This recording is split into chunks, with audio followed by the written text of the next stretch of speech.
কিন্তু আমি একদম পনির দিয়ে একটা স্পেশাল কিছু বানাচ্ছিলাম জানো। দেখো, দেখে মনে হচ্ছে একেবারে পনিরের পিস এগুলো। তো এখানে নিয়ে নিচ্ছিলাম শুকনো লঙ্কা, পেঁয়াজ কুচি, টমেটো কুচি আর হচ্ছে রসুন, আদা। যাই হোক, এবার কিন্তু দেখো আমি ডিম ফাটিয়ে নিচ্ছিলাম কয়েকটা। গ্লাসের মধ্যে নিয়েছিলাম তার একটা কারণ, একটু ভালো করে মিক্সড করে নিতে হবে, তো তাই আমার সুবিধা হয়। তাই এর মধ্যে কয়েকটা ডিম ফাটিয়ে নিয়ে এর মধ্যে নুন আর হলুদ দিয়ে ভালো করে মিক্সড করে নিলাম। আর একটা এরকম বাটিতে না তেল দিয়ে দিয়েছিলাম একটু, দিয়ে দেখো বাটিটা কিন্তু অবশ্যই ঢাকনাওয়ালা হতে হবে। এরপর আমি জলে বসিয়ে ভাপে দিয়ে দিয়েছিলাম।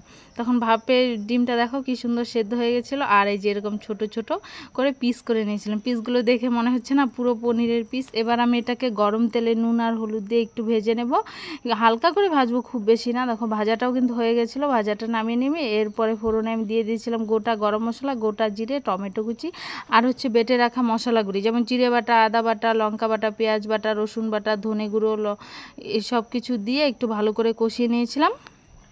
কষানোটা হয়ে যাওয়ার পর যখন মশলাটা থেকে পুরো তেলটা ছেড়ে দিয়েছিল, এরপর আমি ভেজে রাখা ডিমগুলিকে কিন্তু দিয়ে দিয়েছিলাম। ভেজে রাখা ডিমগুলি দিয়ে কিছুক্ষণ কষিয়ে একটু ঝোল দিয়ে দিয়েছিলাম। ঝোলটা ফুটে যাওয়ার পর এরপরে এই গরম মশলা ছড়িয়ে নামিয়ে নিয়েছিলাম। আমার ডিম দিয়ে পনিরটা কেমন হয়েছে বলো।